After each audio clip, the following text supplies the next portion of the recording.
Alright, hey, how's it going, everybody? This is the second part on how to make a mead. And after 2 weeks to a whole month, you'll notice that your fermentation has slowed down quite a bit. It may still be going, but if it's as long as it's going pretty slow, then you'll no longer um, have to wait for this next step. And it's pretty simple and straightforward. You need a funnel with a good strainer on it. You can use either a coffee filter or you can use one of these reusable filters and a funnel. And you get a sanitized jug, and you wanna be able to filter out as much of this stuff that you use to give your meat flavor, as well as all the dead yeast that's on the bottom. So you just remove the cork.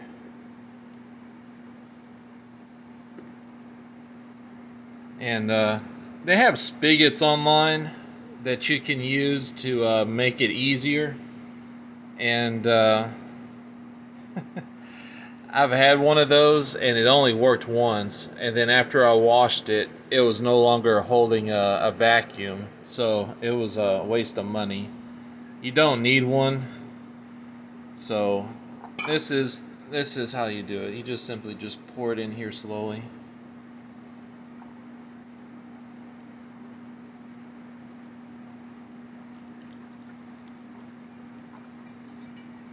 Doing your best not to spill.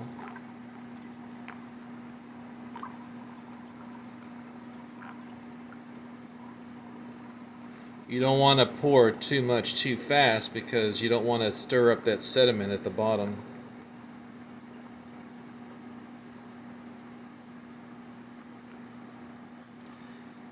Some of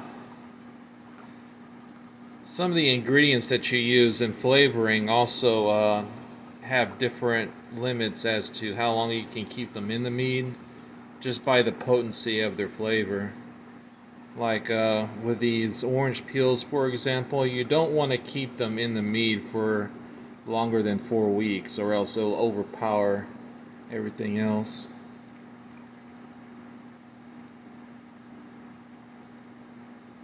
I'm getting close to the bottom stuff. See all that gunk on the bottom? And that's both live and dead yeast, but there's plenty of there should be still some live yeast that's inside the liquid still.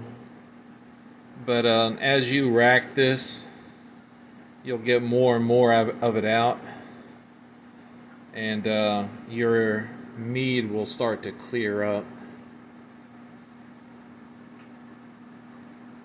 So I'm getting close to the end here. You're always going to lose a little bit too, because you don't want to pour any of that stuff at the bottom into your jug. So right when I'm starting to see some of that cloudy stuff get close to the lip, then that's when I'll stop.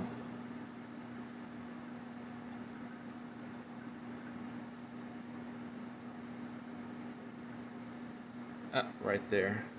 Okay. So you got all this stuff in here.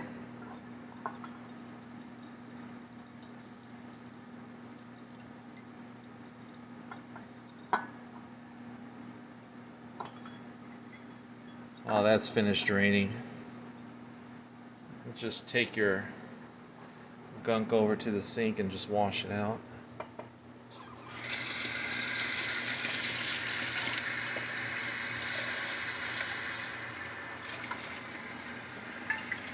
You don't have to wash it, just rinse it out just to get all that yeast and crap that's still stuck in the bottle.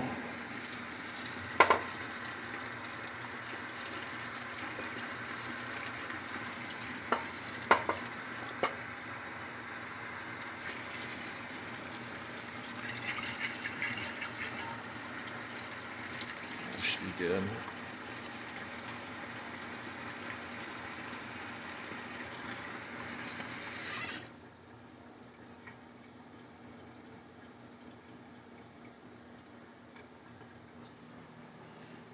Alright, back to here. This is all drained out. Don't need this anymore. Actually, whoops. A bit of a spill just moving this.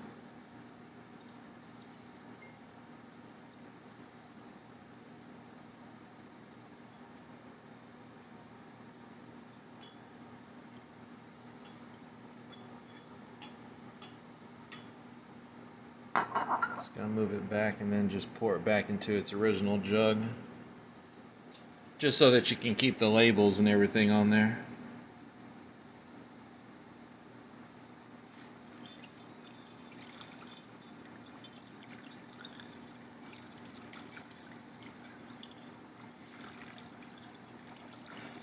This process also helps to degas the mead, as you don't want all of those carbon dioxide bubbles in your mead, because that actually gives it a an off taste.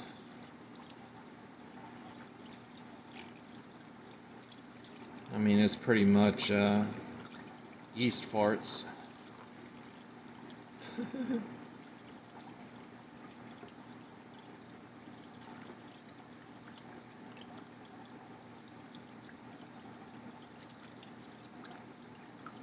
Man, that citrus smell is pretty strong. I don't know if I might have left it in there too long or not.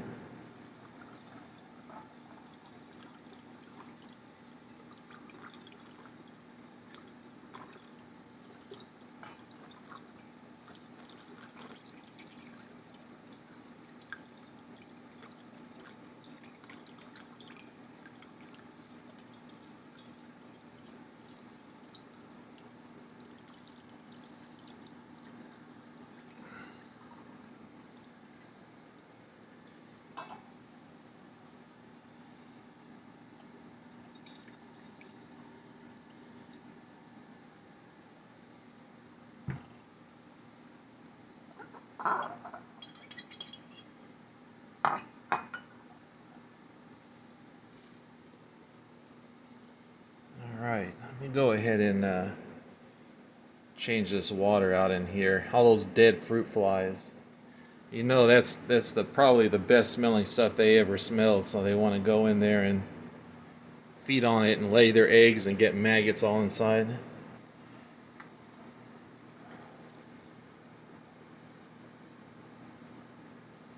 I'm just going to add a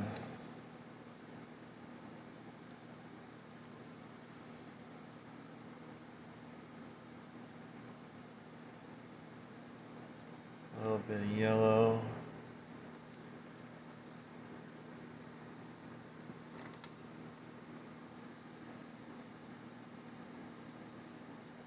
And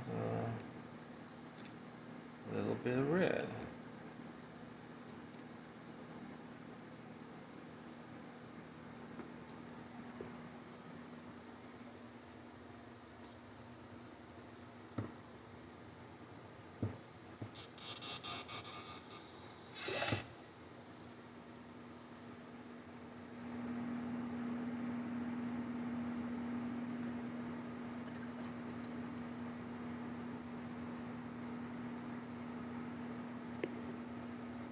Make sure you don't overfill it.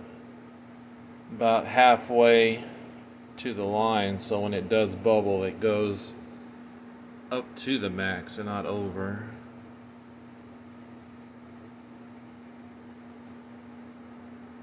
That's good. Okay.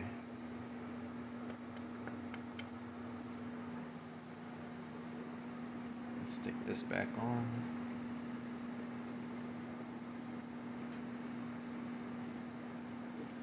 Alright, there you go. That's the second step to the fermentation of mead.